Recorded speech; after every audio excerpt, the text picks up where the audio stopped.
Big up, welcome in. Happy Thursday to Pop Up with Jacob, a show I like to do. I try to do it weekly, but it ain't happened yet. The link to call in is in the chat. It is pinned to the top. A lot to talk about. Figured, why not hear from you? What do you think about the North London Derby? And who the hell is Scott Munn and company? I don't really know. I mean, I kind of know. Like, you can tell me what their titles are. That's cool. But anybody who's savvy in the sense of they know the goings-ons at the stadiums, call in. Let me know how. Let me know what the hell's going on with this club. I don't know if it's good news or bad news, the news that I'm hearing. So that's why, that's what prompted me to do a call-in show rather than do my own episode. Because if I don't know, maybe there's someone out there who's listening who does know. But regardless, I have two guests already in the back that are popping up with Jacob tonight. And again, good morning to those of you in Australia. So you could be popping up in the morning. Good afternoon to those of you in the USA. And good afternoon to those of you, or good afternoon, good evening, late night for those of y'all in the UK. Hope you're hitting those likes. On your way in, it's like free beer. I say just go ahead and grab it. What you got to lose, it's free. Helps me, helps you, helps we. And then partake in that poll. Let me know what you think. 32%. Oh, 30% says much needed turnover as far as the thoughts on Scott Munn's first day. Is he clearing out the dead garage? Like the dusty old garage with all the dead toys and broken things that never got fixed? I don't know. So somebody tell me. Maybe one of the next guys can tell me, or maybe both of them can tell me. So let me go ahead and bring them into the show. Before I do that, let me say big up to Moondog. Get the first place prize today. Big up, buddy. Thank you for hitting that like. First place goes to you. Let me go ahead and welcome them both. And since I am a Southern gentleman, let me go ahead and welcome in Mia first. How are we doing, Mia? Yeah, I'm good, thank you. It's strange for me to be up this late, so yeah. Oh, what a treat for us, because honestly, you always tune in to these shows in the morning. We've got you on the late night call in, so glad you're here. Yeah, nice. Real quick before I bring in the next guest, what's going on? What do you think is going on? Is this good or bad? Just preliminarily. I don't think we'll be able to know if it's good or bad, because it's about if we're going to continue what Gabonini sort of started and what's going to happen with Paratici now too. So I think things are just a little bit unclear at the moment, and I think hopefully we'll find out in the near future what's actually going on. I think that's probably the best thing I could say, is that we need to know what's going on, because I feel it's a bit of the unknown at the moment, because we don't know if they're going to continue the plan, who Scott Munn's going to get in as DOF. We know Andrew's typically actually not worked with a DOF. So, yeah, it's all a bit strange, to be honest with you. I wonder if this guy had a lot to do with the business that we did, like James Madison, Mickey Van de Veen. These are question marks that I have now. So I think eventually we'll find out. Everything comes out in the wash, right? That's what they say. Yeah, so maybe we'll see what's really going on. But let me go ahead and bring in the next guest. Got in the back. A man like Adrian Schroka. How are we doing? I'm fine, thank you, Jacob. Thank you for inviting him on. Yeah, I agree with Mia. We can only surmise. When these things come up, you either get a negative or positive response from the fan base, don't you? You either get like, oh, the guy's been sacked. Well, Gabardini, we're like, that's a Matt Law that actually said it, and the others cop onto that link and they go like, oh yeah, he's been sacked as well. We don't really know what's gone on. I don't think as head coach he's actually been sacked, because if you're head coach, you can stay at head coach. I mean, the rumours were that Italian clubs were in for him, and obviously, and we know it's Scott Munn. Let's be fair, we're not mug Spurs fans, because we've been through all deals with this club over the last few managers, and we know that Scott Munn has probably been privately working behind the scenes, and he will have drawn up a list of people to interview as DOF if he hasn't got one in mind already. And Gabardini, because I have seen things that were saying that we were already in the latter stage, not beyond the preliminary stages of interviewing a new DOF. Because if that's the case, then this has been going on long before, like you said, before Scott Munn's official first day or whatever. Yeah, we can only surmise it, and speculate though, can't we? Because we don't know. We haven't actually got any tangible facts. But if you're head coach If you're head scout, you're not going to get sacked, right, for being head scout. If you're head scout and you've got ambitions like to go to an Italian club and be DOF, and you want to be DOF at Spurs, then obviously like you could have had a word with Scott Munn. It could be like, oh, okay, I would like to apply for the job, and they say, well, look, mate, I've got a few people in mind, and sorry, you're not one of them, and then you might have resigned. But if you were to sack him, that would be constructive dismissal anyway. What do you think, Mia? Yeah, they'd have to have a reason to sack him. That's why I was quite shocked by the word sacked, because Ali Gold came out and said he'd left, and I think it was Fabrizio Romano said departed. So there was nobody else who actually used the word sacked, because to sack somebody you have to have a reason to do it. Otherwise, it is they can't just do that because you're breaching the contract. So that's what I was quite surprised by, the word sacked. I wonder if they just mutually agreed for him to leave. That could have been it, because I just can't see them sacking him without a reason, to be honest. Big up David Cooper, member of the 10-inch club, says, good morning, Jacob in chat room. Let's get rocking. Come on, you Spurs. Coop dog, how you doing? Big up everybody in the chat. Chris Peters, Rich, I see Zalpour in the chat. Jim, just a guy who loves Spurs, in the house as well. Craig the Gecko, man. Callum Roche honestly hit me with some truth. Maybe you need to do the polls for the channel here, Callum. Hit me up. You want to do the polls, because that is a great option. You could tell by the last option I really didn't know what to put, but I wanted to put something, and 19% of people have voted for it. So it clearly represents at least some sort of faction, but this is a great, I should have done this personally. Big up Callum Roche, big up Ravi in the house. Peter Aga says, big up Jacob. Kaylee's in the house. Let's bring home with 3 points on Sunday. That's what I'm hoping for. Your father-in-law is dope with the beats. Big up Zapur. Rowan Kumar in the house. Update us on Munn's decisions and I'll post my vote. This is the thing. Does anyone know who made these decisions? Because from my standpoint, who gets the credit for Mickey Van de Veen? Who gets the credit for James Madison sending Winks the other way for another 10? Who gets the credit for some of this business in the last few summers? Is it? Well, most of the good stuff, believe it or not, Paratici has a lot to take credit for. I mean, for about 8 of our players that were in there, we still don't know if they're going to all hit their straps. I mean, we know he was looking at Brennan Johnson. He had nothing to do with Mickey Van de Ven. That was definitely like Ange wanted him at Celtic. But, you look at Romero, you look at Bentancur, you look at Kulusevski, not Solomon, obviously. Udogi, Sarr. I think there's about 8. I can't remember them all offhand. I'm sure Mia might be able to add 1 or 2 more. I don't know. So he's done well, because normally it's accepted that if you get your recruitment right and you get it about 50 right, 50% wrong, then it's okay. But his strike rate's about 68, 70%. So he's done exceptionally well, and apparently he's working as a consultant in the background.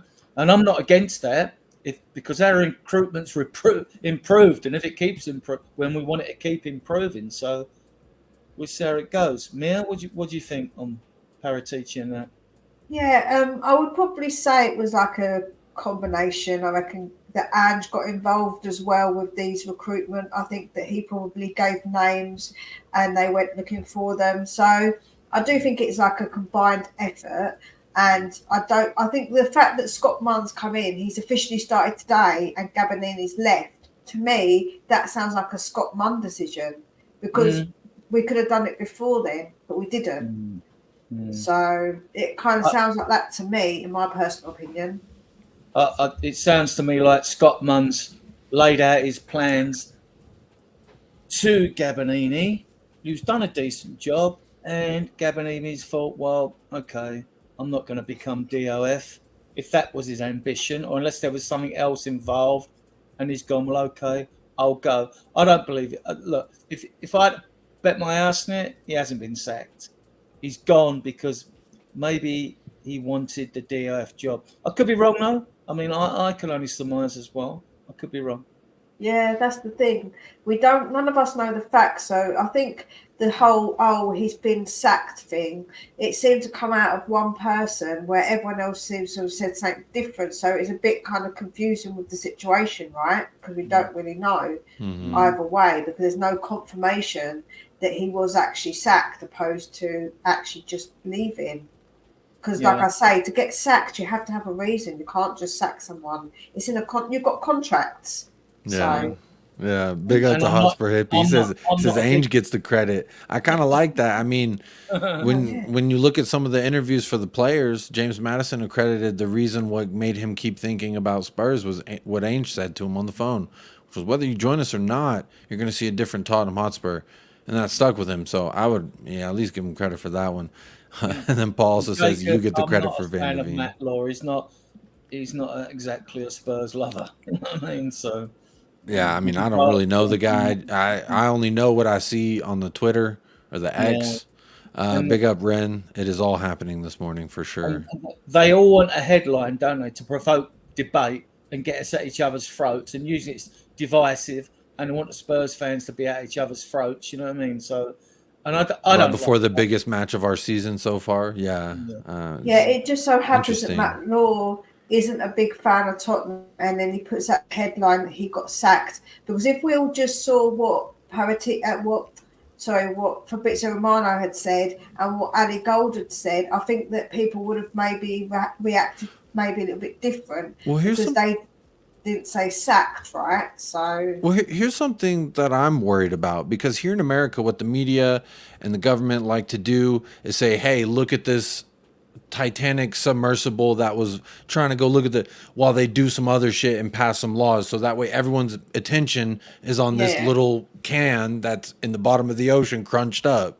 And it's like, what? That's what I'm worried about, is that it's like, look, the North London Derby's coming up, all this is going on, and then boom, behind the scenes, now you're seeing some shifting of parts that I don't know if they're crucial or not. I don't know if we just got rid of the people who helped bring in and help scout some of our prospects that we were looking to bring in this summer.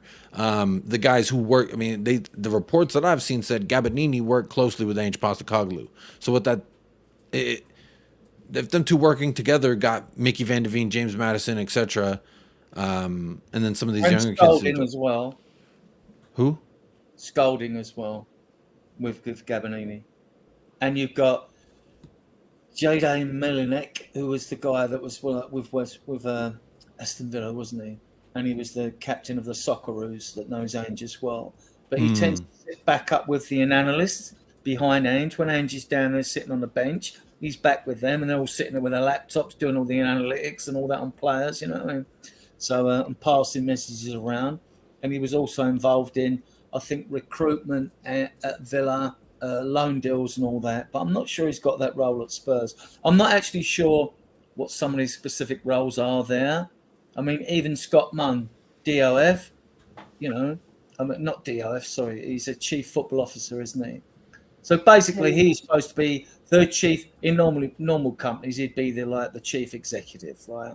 Because Levy's supposed to step back, which is, to me, is a bit, you're setting back, but you're still the one who has to sign the checks off. At the end of the year, no matter how much Spurs earn in revenue, Levy's the one who turns around and says to Scott Munn, X amount, you've got X amount to get players in, and that's it. So he doesn't say a complete backseat, because, he's got shares in ENIC, hasn't he, I mean, it's interesting. And then also this coming on the back of the comments that he had at the fan forum. I just worry. Is all because the optics of it seems kind of funny.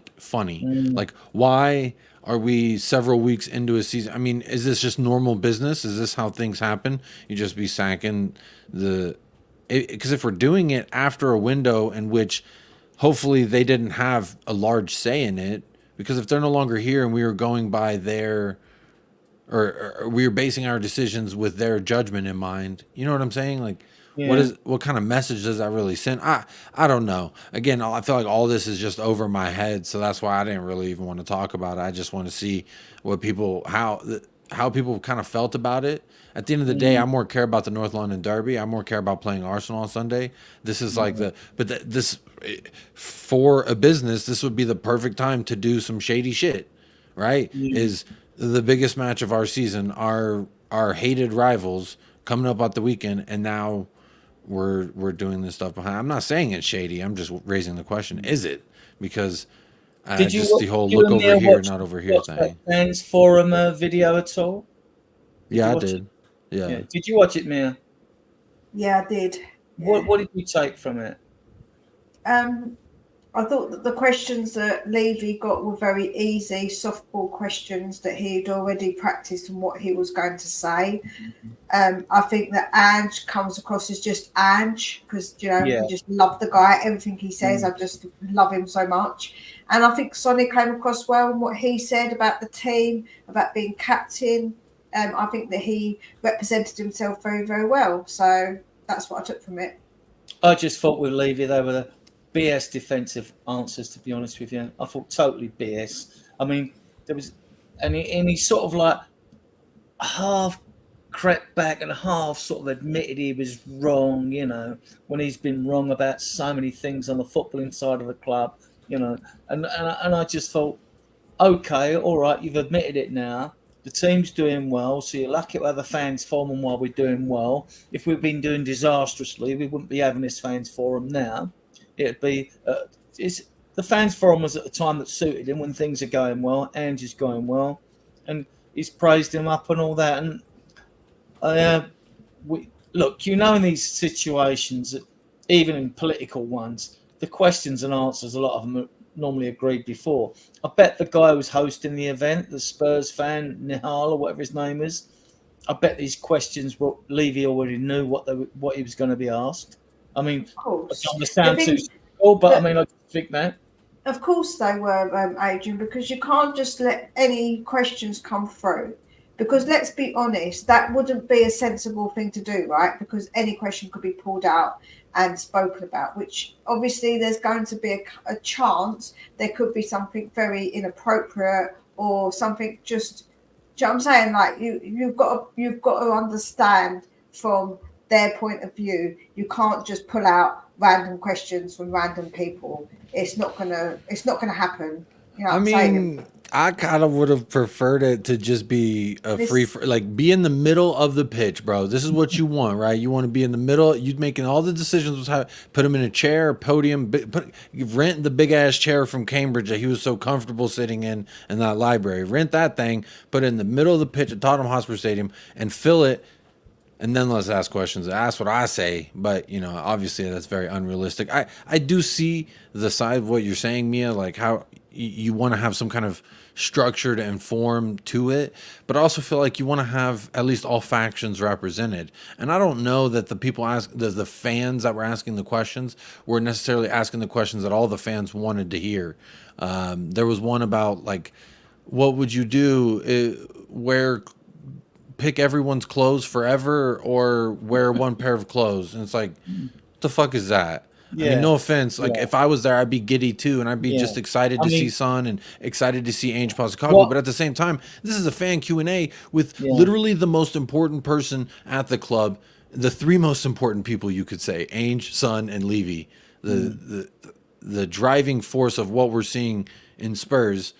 And these are the kind of questions we're pulling out. I understand we want some kind of structure and some form to it, but let's also have some legitimacy to it. Let's have some where fans can say, yeah, they really did ask them the questions rather than to me this feel-good thing. The structure of the fans forum was all wrong. You know what you're going to get. If you've got the captain of the men's team, the captain of the women's team, you've got Ange there and all that, you're going to get too many warm and fluffy questions, aren't you? You are. I mean, what you really want really is Levy in front of the fans and everyone bombarding him in questions. Because not bombarding him, civilly asking him questions. I was about to say, is that fair, Agent? As a person, as somebody, I've never actually had to run a big corporation. I don't think I ever could because I'm not that kind of person. However, is it a fair thing to say that you want somebody as a human to sit there and be bombarded? I think that's not a really good way to go about trying to get what you want out of somebody to start with. And is that very fair And I'm a very fair person when it comes down to it. And I see people as people, first of all. And I think the fact that people just want Levy basically to be bombarded, shouted at, and probably shouted abuse at. No, I don't. I just don't think that's a very, because people know, but people would. That's the whole point. Yeah, the whole point is if it was let for free for all, it would just be abusive and toxic. And is that really what we want? Bombarded, I apologise. It's actually the wrong choice of words, really. But I believe that Levy has a lot to answer for. He's ignored the football inside the club, so he should be asked pertinent questions. And we know that when you've got a whole line of people that can be asked questions by the 250 that were present, that they're going to be well spread out. So you're not going to get, I mean, there's probably questions that you'd like to ask that weren't asked by the people there. They would have been by me. I mean, if there are hard-hitting questions, fair enough. But look, he's been with the club 23 years, Mia. We're entitled to ask. He got it right with Poch, right? Didn't back him for 518 days. Our squad gradually, what was the youngest squad, gradually began to age. The high press sort of stopped. Players didn't perform. Maybe they got fed up doing the high press, you know. And Poch got the sack and he wasn't back for 580 days. And then he goes for, we're Tottenham Hotspur. We're a big club, so we must have a glamour manager. Like you've got to have a game show host as a manager because you're Tottenham Hotspur, you know. So we tried. Who was that guy? Was he a famous guy? He had crazy eyes. I didn't like he had big, shifty eyes, and that creeped me out. And I don't know if I was the only one. Who was that guy? Who's that, Jacob? The host, the dude who was like, he just looked like he had been shocked by an electric, like he had a little like taser, just and he was like, he works like, bro, BBC. It's okay, blink, you can blink, you can blink. He just the thing that gets me though over all of this.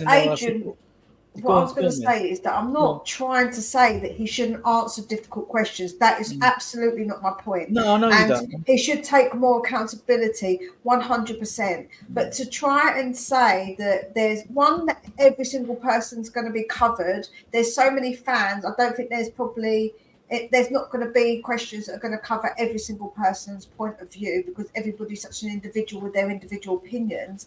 But to say that you think that he should just be like hit with random questions, we just know that ain't never going to happen is my point. And you know, I just think that I'm trying to be realistic with it. I'm not trying to defend it. I'm just trying to be my realistic point of view. I know. Yeah. I mean, it's like I prefer anarchy. Like that's just more of a personality thing. I think I want to see the mayhem. Sorry, Jacob. Go on. Sorry. Oh, no. The fans advisory board is another thing you see.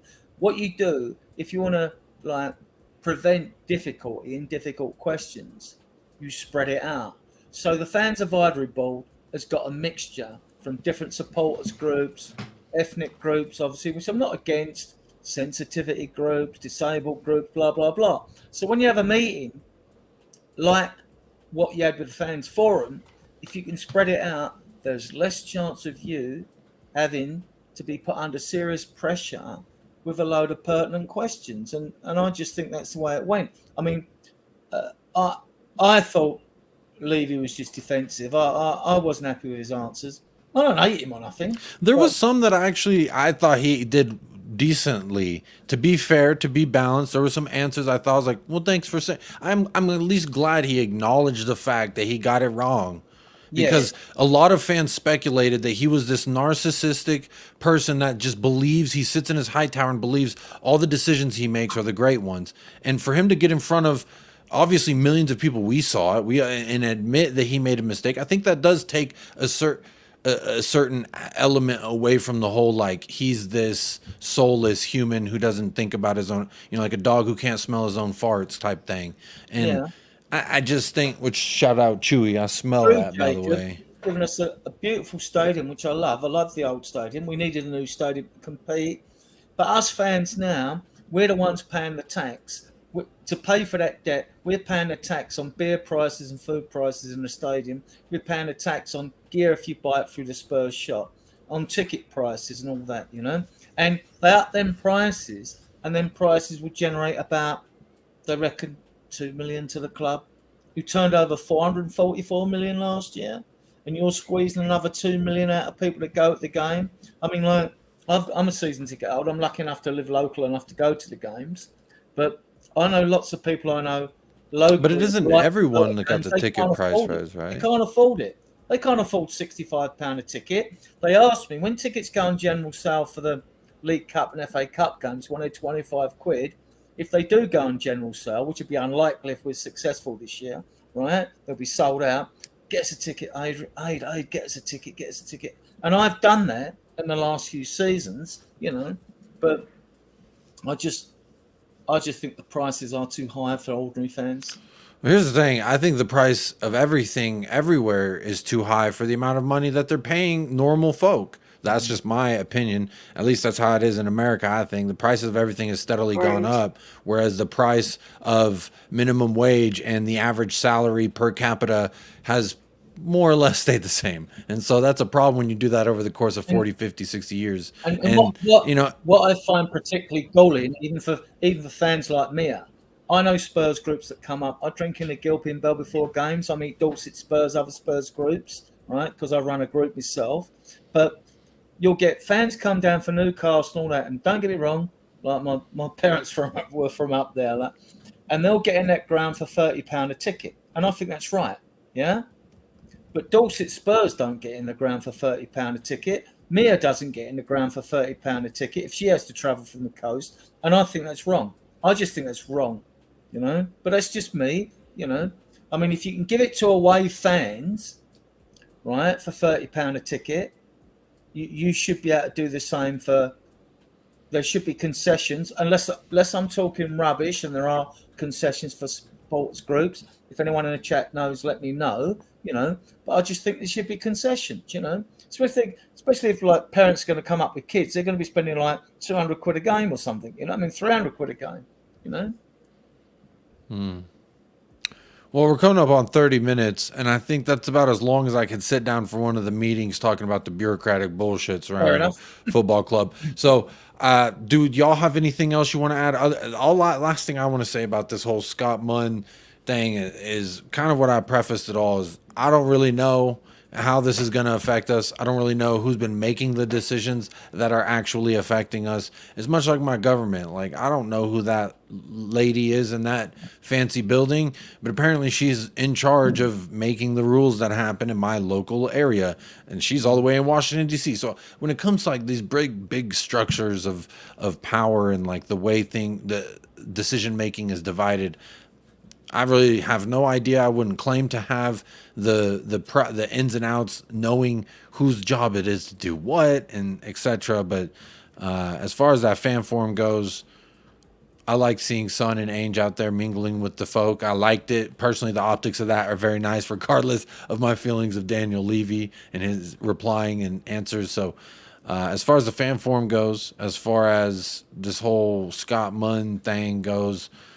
I don't really care I mean, I care, but I just don't know. So like, I don't know how to care about something I don't know technically how it's going to affect. Like, this could be great, you know, taking something out of your diet, now all of a sudden you feel better, or this could be bad, taking something out of your diet, now all of a sudden you're feeling worse. So I think we'll see kind of how the coconut tree shakes out, so to speak. Did y'all have anything else you wanted to add to that?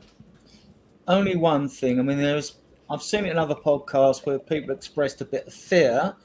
Fans, because we're doing well, they don't want Scott Munn to come and ruin their progress. You know what I mean? I understand that. I fully understand that. But, you know, he's an Aussie, and you bet your life he knows Ange from the City Group. You can bet your life he knows him. So the concern is that I've seen in other podcasts, Johnny, who's in podcasts, he's well-informed Spurs guy. He was concerned that a DOF might come in and try and rip up what we're doing now.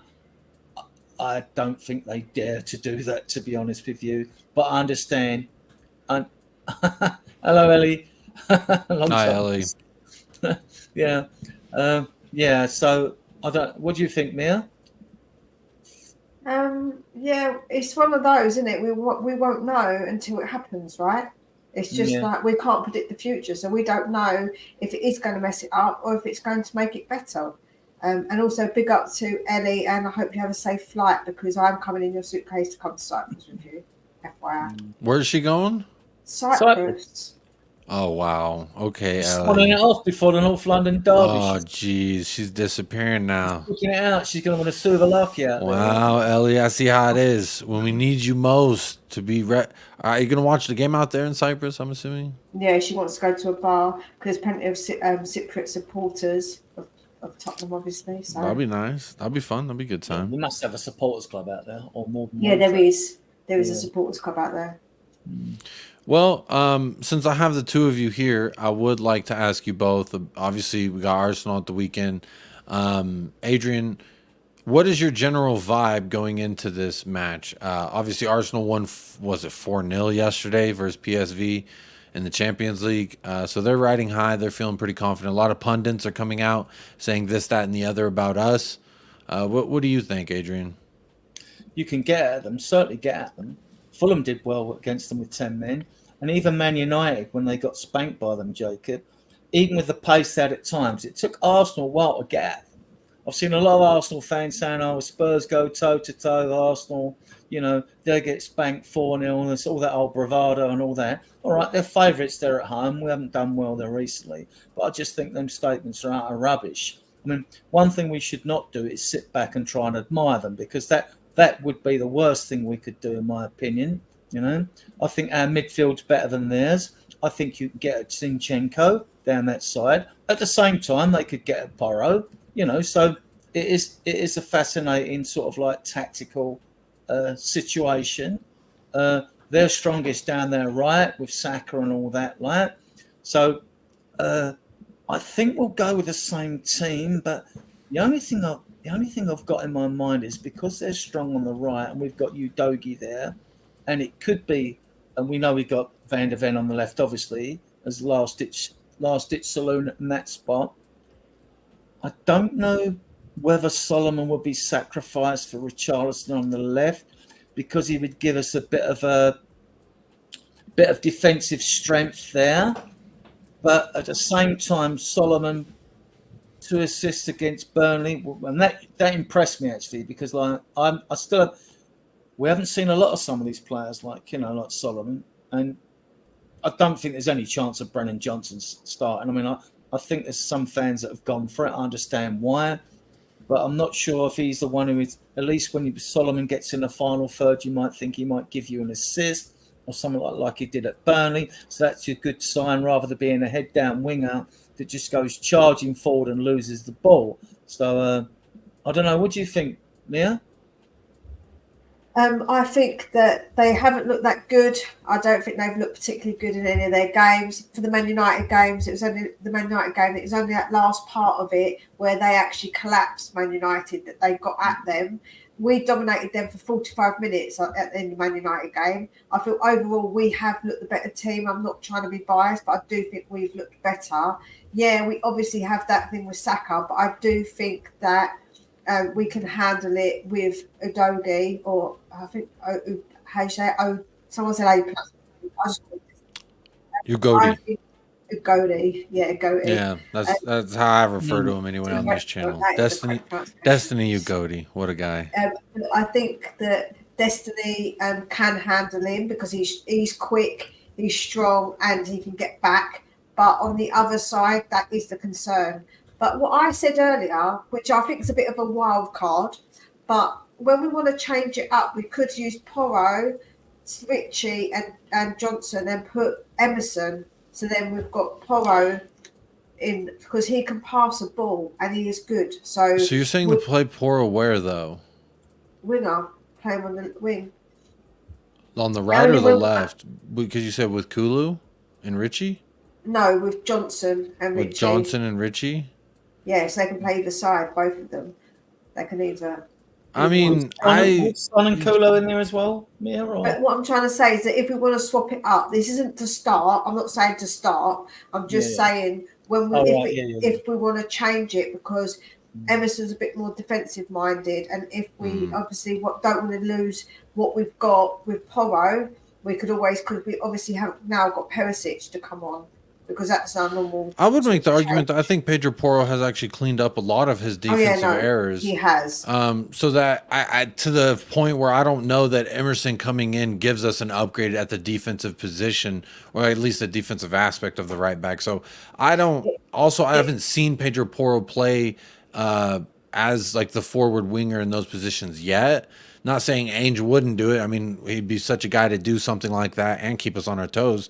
So it's like, I think it's a good shout for something that maybe like I wouldn't have thought of, the opposition may not be thinking of. So it could be something in game to make a change. I just don't see playing two players out of position mid game. Maybe that is. Ainge will always know, right? I feel like if Ainge did do something like that, I would trust it, and I would say, well, he's definitely seen enough in training to say that's a good idea or not. I just worry about playing two players out of position. Adrian, what do you think? Could Pedro Porro serve as a winger? If the two midfields cancel themselves out, and I don't think they will, but if they do, we know the game will be won on the wings. But I happen to believe that Basuma, Sarr, and Maddison are better than Rice. Odegaard's been fantastic for them, right? Don't get me wrong. Arsenal are a good side. We're not going to knock them. But then they've got They're booty they cheeks. play Havertz or Vieira. And I don't care who they play. If our midfield three are on their A game, we win the game. We win the game because we're just that bit better than they are. And don't get me wrong, they're class in midfield as well. You can't knock Rice or Odegaard. Certainly not Odegaard. You know, Rice has tended to sit back in front of his two central defenders. That will suit us. Ange will not. Everybody seems to think we're going to bring Emerson in for Porro and blah, blah. And Ange treats in Scotland, I looked at the Scottish, if you look to all the video links between the Scottish reporters at Ross and all that up there, we're saying like, Ange treats every game as the same. Now, we don't as fans, because we've got intense rivalries like with Arsenal, Chelsea, Man United, Liverpool, and all that. So to us, like, no, look, both sets of fans do not like the North London Derby. They're all the bravado. You know, it's when they predict a scoreline to sort of quell their nerves. They always like predict a 2-goal difference. I have actually. I've gone for 3-1 Spurs, but because I think we're in good form. I'm not worried about the result yesterday. And I think our midfield will be better than theirs. And I think we will win the game. And Arsenal fans, my best mate's an Arsenal fan. He's saying, oh, we're always worried when you come to the Emirates, he says, because we think this year's got to be the year you're going to beat us there. So they are nervous. They're giving it bravado, which, like, it's understandable. We are as well. Because it's, you know, the pressure's building, you know, nerves are going to be shredded. And to be honest, both sets of fans want the game over. Yeah. Jazz Fusion here says, press to impress or get run out of their building. Attack them playing out the back, not the other way around.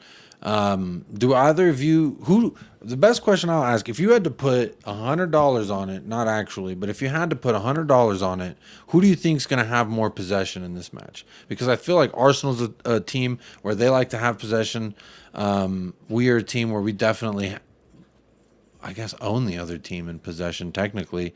Adrian, I'll start with you. If you had to put $100 on it, who's going to have more possession on Sunday? I think Arsenal will come at us like a train because we're not notoriously the fast starters when we've been away or at home, even against Sheffield United, you know. So I think they'll come at us. They'll get some early pressure. We'll see. I think we've got, if we push them though and push them high, because we've got such pace at the back, even if they hit balls through, it looks like Trossard's going to play instead of Martinelli, which is a big plus for us because he's a quality player. I think we'll just grow into the game. Then I think our midfield will dominate. I think we've got more bite. I mean, this is the thing in our team. I think we've got more bite than they've got. They're very good. They're very attractive. You don't finish second in the lead if you're rubbish, you know. And they brought Rice in and all that, so they've strengthened. As squad depth goes for substitutions, I think their squad depth is bigger than ours, is better, but it's 11 versus 11 on the pitch, and I'm confident, Jacob. I'm confident we're going to win this game. that we're going to win it. Not only just go in there and give it. So you're saying we're going to win it. Plus 3 points. Lock it in. Yeah. Okay. Mia, what would you say? Don't, but I'll take that. Not necessarily the locking it in, but the possession. Yeah. Who's going to, if you had to put $100 on it, who's going to win possession at the end of the match? And why do you think that is? I think it'll be Arsenal, but I think it will only be marginally. I don't think they're going to have, it's not going to be a massive gap between the possession that we have and the possession that they have. I think I've heard a lot of fans saying we're going to dominate you, we're going to be bashing you, we're going to be absolutely thumping you, but I just don't see it because we like to have possession of the ball as well. We win back possession quite well, and what with Basuma and Sarr in the midfield too, we do win back our possession. So for me, I think it's going to be close. I think they're going to have maybe 60 and we'll have 40, or maybe even closer than that. I don't think it's going to be this huge gap. I don't think it's going to be where they've got like 70% and we have 30%. I really don't. Do you think there's a world in which where maybe we can have 65%, 60% possession and really just put them on their back? Because what we saw last season was us just letting them have the ball and come at us, and let's see how long we can hang on until we have a counterattack. Was basically the way it appeared, and we got ran over last season. I think the possession will be close. It'd be like 55-45, and I can agree with Mia on the fact that they may have more possession than us. But it's what you do with it in the key moments and the chances you create, and that's key to win any game. Well, usually, you're gone. If you look, our average goals per game is more than theirs, but their average goals that they concede is less than ours. So it's actually quite an even matched one because we score more goals, they tend to let in less. So I do think that it's going to be an interesting matchup. Like when you look at their stats and compared to ours, it's actually pretty close. It is a pretty close thing. So I'm not going to disrespect them and say that they're way off, but I do think that in games with my eyes, I haven't seen them be as dominant as what they were, I think, at the beginning of last season, if that's my honest opinion. I believe we'll turn up this time. I believe we will take the game to them, and they don't like that. Like Mia said earlier, even like Man United and Fulham, Arsenal, they don't like it when they want teams to sit back and respect them. We're not going to do that. I actually believe we're going to go there. We will take the game to them. It's Angie's style. That's Angie's style. He's got no other style. If we find ourselves under pressure because they're playing better than us, which we will do in certain parts of the game, well, that's normal anyway. But Ange will not. He will not go into that game with a negative mindset. That's why I think Porro will play instead of Emerson. The front three, I'm not bothered if Solomon plays. I can see a case for Richie playing over there because they're very strong on the right-hand side. So if Udogi's really pushed forward, you might find Richarlison behind him, for example, and he might be pressing like mad or kicking lumps out of someone. I could see that happening, right? I think we've got more chance of getting them down on the Kulusevski side on the left. I think Zinchenko, don't get me wrong, I think he's a very good player. I'd have him at Spurs. But at the same time, I think Udogi's better. Fuck Zinchenko. Yeah, I'm talking about the opposite side. At the same time, I think like Arsenal might think, well, hang on, Trossard's done well, he scored well recently and all that. And they might think, okay, if Porro's on their list, they won't know until the teams are announced, we'll have a go at attacking Spurs down the right.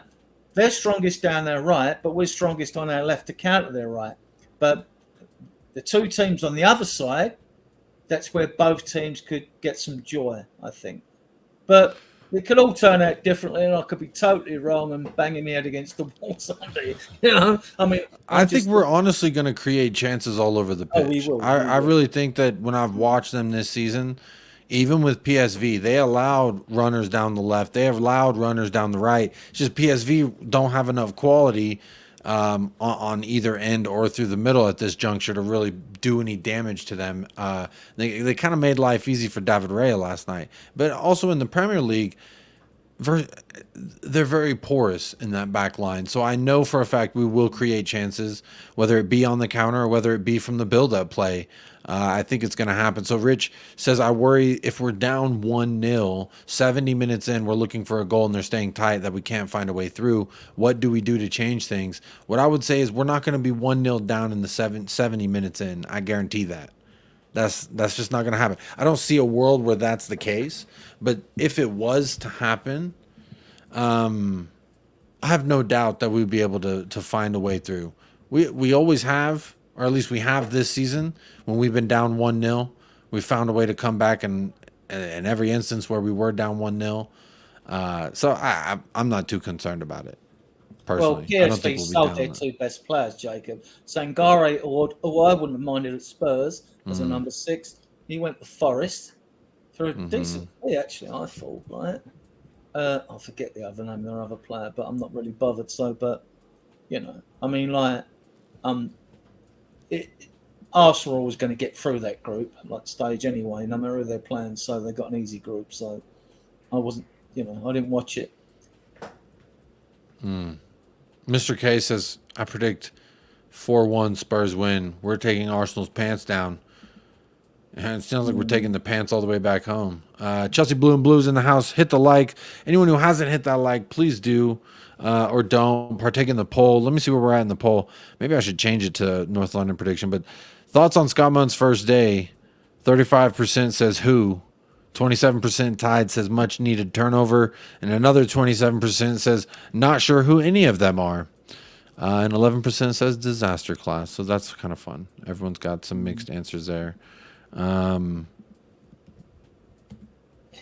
think we could bring on Brennan Johnson to change things, because don't forget, when they've got tired legs, bringing the second fastest player in the Premier League on is going to be a problem for them. It's going to be a real problem. And you saw how well he took that goal that was fractionally offside. And then obviously the assist that he gave, because obviously there was the foul before. But he is a really exciting player and he's so rapid. They're not going to be able to handle him down. They're not going to be able to handle whatever side he's down, you know? Yo, Shawnee. How you doing, Look at what we got in store Look what the cat dragged in. All has to say. Sometimes your cat drags up for the late substitution. How's everyone doing? Hello, Sean. What a blessing. Waking up today, getting to talk to you on the YouTube. How are we doing, man? Good, mate. You look like you got a packet of fruit pastels on. What's going on there? I don't know what fruit pastels are, but I've got it reminded me of what was that old, there's like a video game with the snorkel. The dude's got like a big nose and he kind of falls down the squares. It's really old.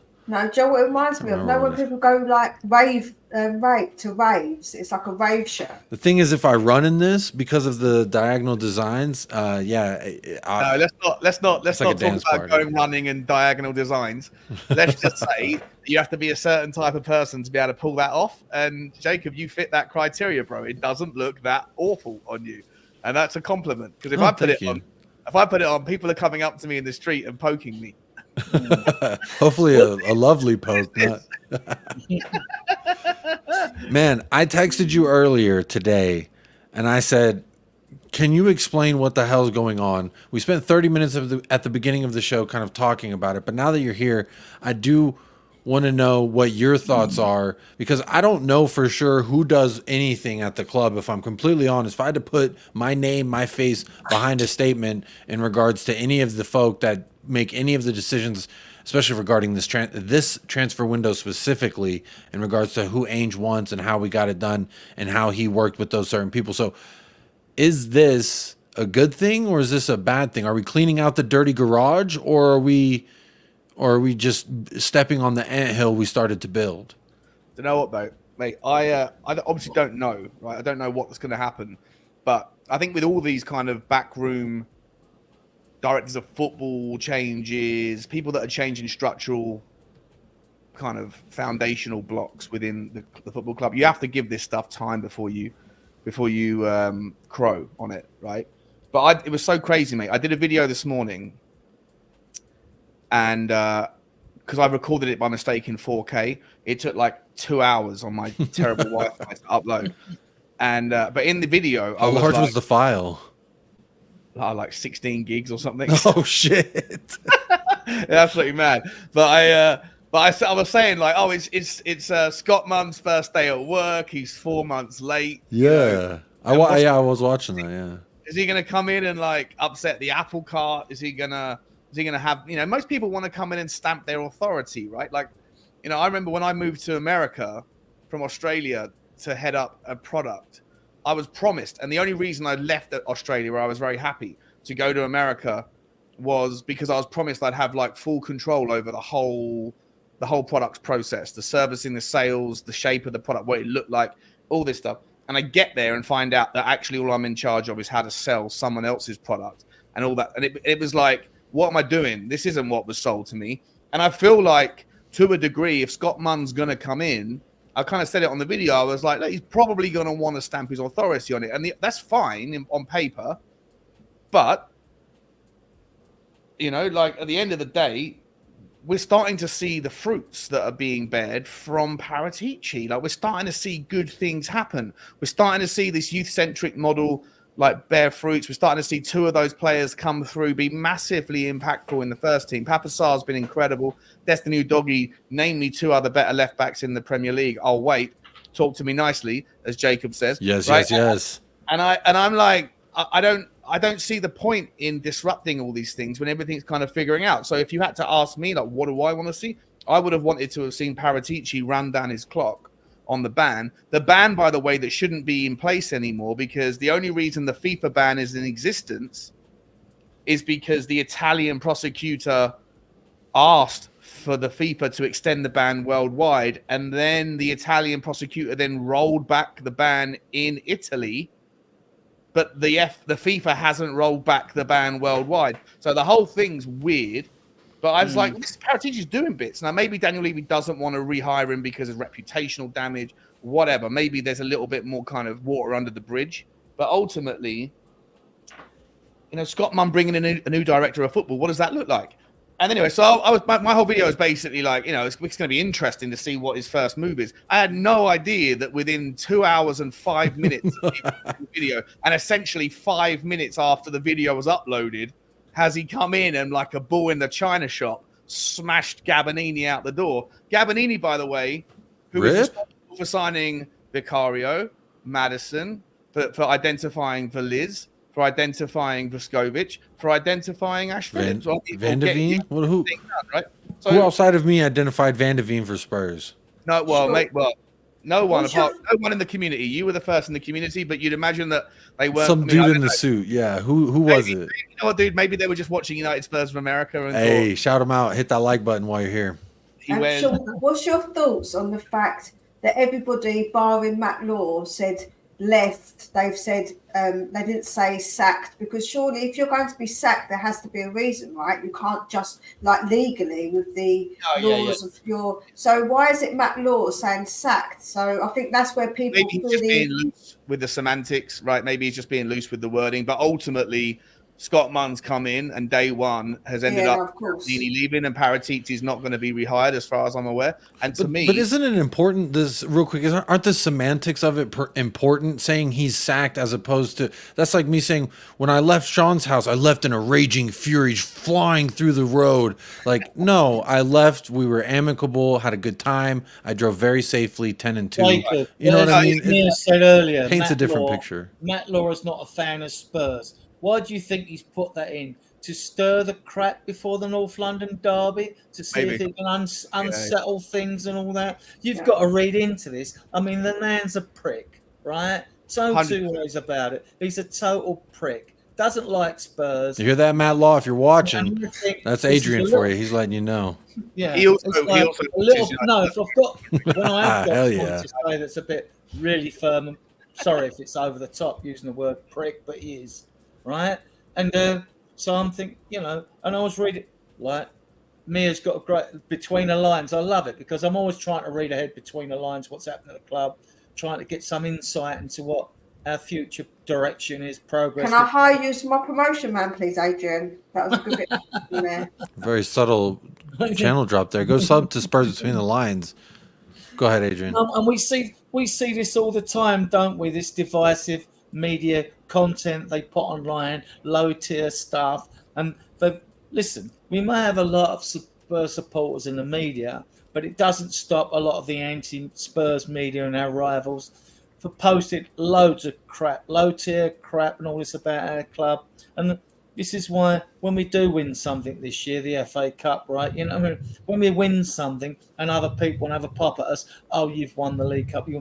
It's tribal. It'll be for us and our tribe of fans to enjoy, and F all everyone else, you know? With regards this movement, whether it's sacking, whether it's a shake hands, you know, see you later, changing of the guard, whatever, regardless of whatever the rationale was, if Scott Munn's intention was to stamp his authority on day one, like, let's not make any bones about it. Day one was supposed to be July the 1st. It was only because of sloppy professionalism when it came to trying to hide from the cameras when he was getting on planes to go to Europe that resulted in his start date being pushed back 4 months. So if he comes in and Gabonini was responsible for identifying Van der Ven, for Vicario, all this stuff, then what does our team look like if Scott Munn arrives on July the 1st and hires a director of football in the middle of July?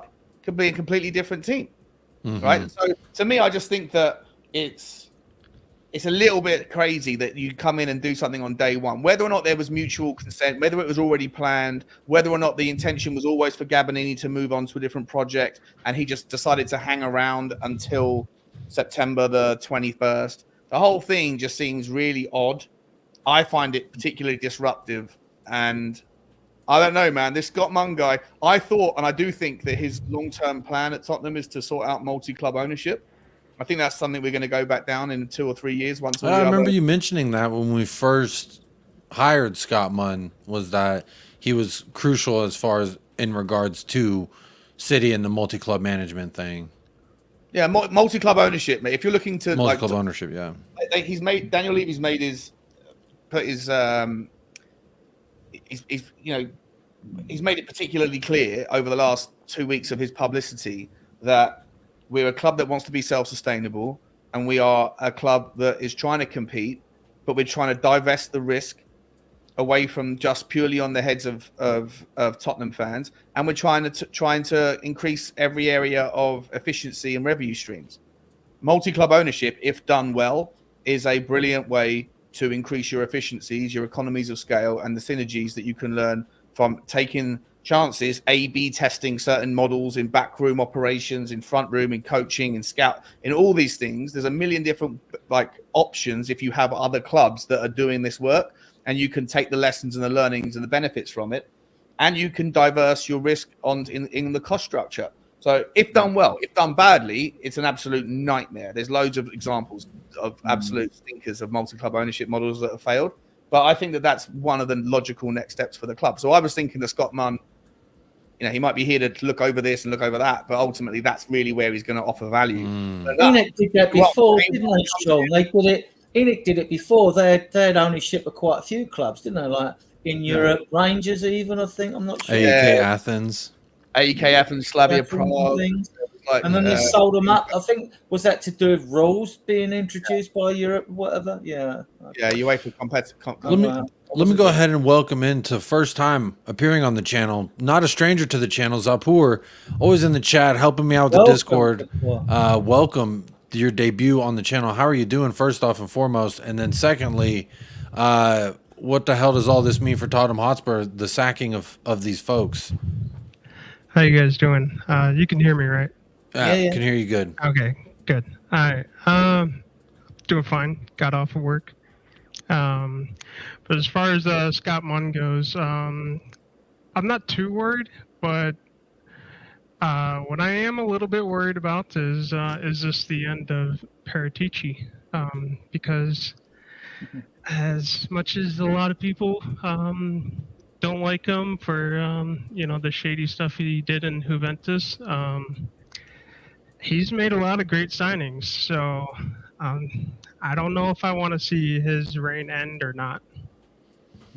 That's fair. When you look at the signings, a lot of them, there's a lot of folks that I like, and I wonder, I just don't know, does Gabonini have a say in this? Is it Paratici? Who's identifying the talents? Sean, you said that you believe it to be